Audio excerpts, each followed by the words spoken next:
আমার মনিটর ছিল গিগাবাইটের G27FC। কাজ করার সময় হঠাৎ করে দেখি আস্তে আস্তে ব্রাইটনেস কমে আসতেছে, একটু পরে ফুল ব্ল্যাক হয়ে যায়। এই মনিটর যারা পারচেজ করছে তারা কেউ না কেউ সমস্যাতে ভুগছে। এই নিভে যাওয়া যে আমার 54,000 টাকার চুনকারি লাগাবে কে জানতো। মনিটরটা ঠিক হওয়ার কোনো আশাবাদ নাই, তাই আমি আরেকটা মনিটর পারচেজ করার ডিসিশন নিই। বাজেট কম থাকায় গিগাবাইট G34WQ-C2 নেওয়ার ডিসিশন নিলাম। আমার ডিসিশনটা কি সঠিক নাকি ভুল তোমরা একটু কমেন্ট করে জানাও। চেক করার জন্য আমাকে পাঠিয়ে দিয়েছে সার্ভিস সেন্টারে। এই মনিটরটা নেওয়ার 2-3টা রিজন ছিল। ফার্স্ট বলেছে যে এজ এ গেমার হার্স তো ডেফিনেটলি প্রয়োজন। এটা হচ্ছে যে 200 হার্জের মনিটর আর 34 ইঞ্চি ডিসপ্লে থাকলে তো কাম সারছে। আই নো যে বিএ প্যানেল আইপিএস প্যানেলের দাম অনেক বেশি, ওইদিকে যাওয়া ভাই আমার দ্বারা পসিবল না। সবচেয়ে ইন্টারেস্টিং জিনিস হচ্ছে যে কালার সাপোর্ট করে 1.07 বিলিয়ন। ভাই ভালো করে চেক করে নিচ্ছি যে কোনো জায়গায় কোনো সমস্যা আছে কিনা। আলহামদুলিল্লাহ সবকিছু ঠিক আছে। তারপর নিচে চলে গেছি পেমেন্ট করার জন্য। পেমেন্ট সম্পন্ন করার পর পরে গেছি আরেকটা মুসিবতে। নিউ মনিটর পারচেজ করছি আমি এখন বাফেটে যাবো, এটা টিপ দিব।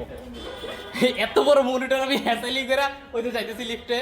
লেটস গো লিফটে রাখি। জোর করে আমাকে বাফরে নিয়ে আসছে ট্রিটের জন্য। তার দাবি একটাই, পুরো কন্টেন্টে সে ক্যামেরাম্যান হিসেবে কাজ করছে। বাসায় যাওয়ার পর নিজের পার্সোনাল আনবক্সিং একটা ভিডিও মেক করি। এটার সাথে আমি পেয়েছি 2টা পাওয়ার কেবল আর একটা HDMI কেবল। নিচের অ্যাটাচমেন্ট গুলো হচ্ছে যে মেটালের ছিল। মনিটরটা যতবার আনর্যাপিং করি তত ভালো লাগে। আমি ফার্স্টে মনে করেছিলাম এই মনিটরটা পিছনে RGB থাকবে, পরে বাসায় এসে ভালো করে চেক করে দেখলাম এখানে RGB নামে তো কোনো ওয়ার্ডই ছিল না। ডানে বামে উপরে নিচে সুন্দর করে রোটেট করা যায়। প্রস্তুতি নিচ্ছি, এখন কাজ হচ্ছে মিশনে নামা। পুরো সেটআপটাকে সুন্দর করে সাকসেসফুল করতে হবে। এই মনিটর নেওয়ার আগে আমি হচ্ছে রেডমির একটা মনিটর লঞ্চ হয়েছে 2026 সালের মধ্যে, ওইটাও নিতে চাইছিলাম, বাট ওইটার ভিতরে একটা সমস্যা আছে যার জন্য নিয়ে নেই। আবার পিসি পাওয়ার একটা মনিটর আছে যেটা 47,000 টাকা, মডেলটা আমি স্ক্রিনে লিখে দিছি। ওই মনিটরটা হচ্ছে আমি পারচেস করতে চাইছিলাম কিন্তু নিই না। আমি তোমরা 3টা মনিটর দেখার পর আমি ফাইনালি এটা ডিসাইড করি। রিজনটা কি আমি সেটা আপনাদেরকে কাজ করতে করতে বলতেছি। গিগাবাইট হচ্ছে একটা ট্রাস্টেড ব্র্যান্ড, পিসি পাওয়ার হচ্ছে একটা বি ক্যাটাগরি। ওই মনিটরের কোনো রিভিউ আমি পাই নাই, কোনো রিভিউ একজন যে মানুষের একদম প্রপার অথেন্টিক রিভিউ দিবে সেই রিভিউটা পর্যন্ত আমি পাই না, যার জন্য আমি ওই মনিটরের উপরে কোনো ট্রাস্ট করতে পারতেছিলাম না। দ্যাটস আমি ওইটাও নিই না। এখন মনিটর উঠানোর ফলে আমার বিসমিল্লাহ, আগে দেখি না জায়গাটা কেমন। এত বড় মনিটর আমি কিভাবে এটাকে জায়গা দিবে এরিয়াতে, আমার টেবিলের সমান দিতে চলে আসে এটা। আল্লাহ, লাইফে এমনই তো সাকসেস চাইছিলাম যে সাকসেস একটু ঝামেলা হবে কিন্তু সলভ ইনশাআল্লাহ করতে পারবো। এটা একটু সেটআপ করতে আমাদের দুজনের কষ্ট হয়েছে। ওকে, এখন হচ্ছে আমরা HDMI কেবলটা লাগাবো আর হচ্ছে যে পাওয়ার সাপ্লাই হিসেবে হচ্ছে আমি নিচ্ছি এটা 3 পিন ওলা, 2 পিন আছে এশিয়ারটা কিন্তু ওটা লাগাচ্ছি না। HDMI 1 বিসমিল্লাহ বিসমিল্লাহ।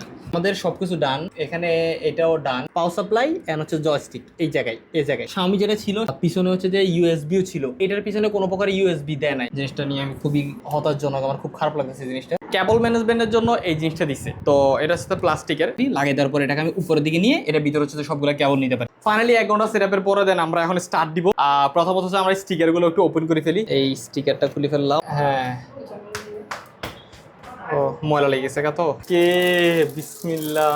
ও ভাই, আনর্যাপিং করতে যে মজা। তুমি স্টার্ট দিবা? স্টার্ট দিয়ে দিছে।